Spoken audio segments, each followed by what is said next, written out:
Hello, I'm Eva Jozefkiewicz, and I wanted to tell you a little bit about my new book, which is out in June.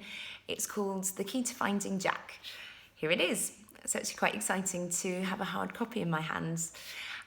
So The Key to Finding Jack is the story of a girl called Flick whose older brother goes missing during an earthquake in Peru. And she's obviously distraught, but she tries to occupy herself by solving a riddle that she believes that he has left her in the form of a key that she finds under his bed with the initials SF attached to it. It actually has a little note that says, "For SF to keep until I'm back." She has no idea who SF is, but she decides to contact everybody that both she and her brother knew with those initials to try and piece together what it all might mean.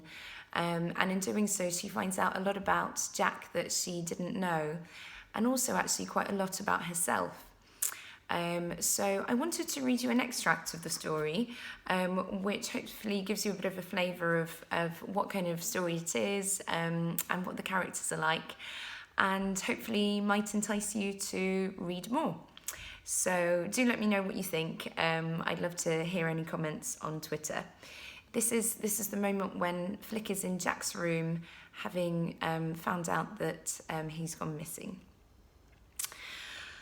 I scanned Jack's desk. Then I kneeled down and peered under the bed, which was home to his most prized possessions, half-empty packs of cards, used for some of his more imaginative tricks, scrapbooks of ideas and pictures of friends and people he admired. When he was younger, my brother used to take his scrapbooks with him everywhere, even to school. He sketched his funny tricks, jokes he'd invented, and notes on how to bring them to life. I could vividly remember his first attention. He thought it would be funny to put plastic cups of water along the corridor. When everyone came out of class, they had to navigate their way to the lesson via a huge obstacle course. Obviously, loads of water spilt in the process, and the corridor soon became very wet. When somebody else was about to get the blame, Jack owned up. That was something everyone knew about him. He would never lie, and he always took responsibility for what he did. Mrs. Singh was a great head teacher, and Jack didn't always get caught. But his tricks didn't stop, and after many incidents, she must have written to Mum and Dad a strongly worded email, because Dad sat Jack down for a chat. Mum was at her after-work yoga class, which was a shame. She never liked any of us arguing. Without her there, I didn't want to leave them alone in the kitchen, so I sat on the counter and waited to see what happened. "Why did you do it?" Dad demanded. "You're sitting your exams. You need to be revising. The competition out there is tough," he said, pointing randomly towards the window. I almost expected to see a queue of keen future barristers in our garden. "If you want to get onto a law course, you can't be messing around at this stage." "I'm sorry," Jack muttered.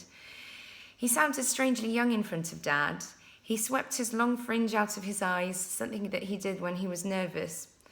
"It seems as though you have no self-discipline," said Dad, which I thought was unfair because Jack was extremely well organised and on the whole very careful. He had to be, having haemophilia. It was a disease that meant his blood didn't clot in the way that other people's did. He bled for a long time after injuries and bruised easily, and he could be in deep trouble if he ever got internal bleeding in his joints. Jack had to have injections every other day to help with his clotting, and for years he'd managed them himself. I felt like pointing this out to Dad, but it was probably the wrong time. "If you're feeling stressed or you need help, you can ask," he said to Jack now. "But don't resort to this silliness. You could have spent that useless detention time writing your personal statement for your uni application. You better get on with that tonight. Don't waste time on practical jokes, Jack. They're not funny." It wasn't true, of course. His classmates found them hilarious. I bet he brightened up everyone's day. I was shocked when Jack didn't say anything. He was normally the first to argue with Dad when it came to stuff like sports, the environment, or things on the news. They seemed to have completely opposite opinions about everything. But on this subject, Jack was silent. He nodded, then turned and ran up the stairs. Watching Dad with Jack made me wonder how he would react if I told him I hoped to be a writer one day. What if he wanted me to be a lawyer too? I made a mental note to tell him soon that law wasn't something I was interested in. And Dad's reaction got worse after each of Jack's detentions, and he kept getting them. He couldn't seem to resist plotting new tricks. But then he got his mock exam results the following January, and I knew our parents were secretly amazed at how good they were. I was the only one who wasn't surprised. Jack had always done incredibly well at most things without having to put in much effort. It was then that I saw it, peeking out from under the bed, almost asking to be picked up. A small black glossy box with a pink flamingo on top. I recognised it immediately. It had been given to Jack on his 12th birthday by Grandpa. I remembered Jack showing me the card that went with it. To keep all your treasures in, it had said.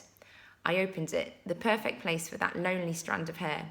But it turned out that Jack had already used it as a hiding place for one of his treasures, a beautiful fine gold chain with a small key attached. It was the key that he had always worn around his neck. I didn't know that he'd parted with it when he went travelling, but here it was, separated from him, lying on a bed of cotton wool. A scrap of paper was tucked beside it. For SF to keep until I'm back, it read. I'm not sure how long I sat there staring at that tiny key, rubbing it between my thumb and index finger. It could have been minutes or hours. Time seemed to hang suspended now that Jack was missing. It stretched before me like an invisible elastic band, ready to snap at any moment. The more I examined the key, the more certain I became that it would lead me to my brother. If only I could solve the riddle of who Jack had chosen as its temporary owner. So there it is. The riddle is set up. Now it's Flick's mission to find out who the mysterious SF is. Will you join her on the journey?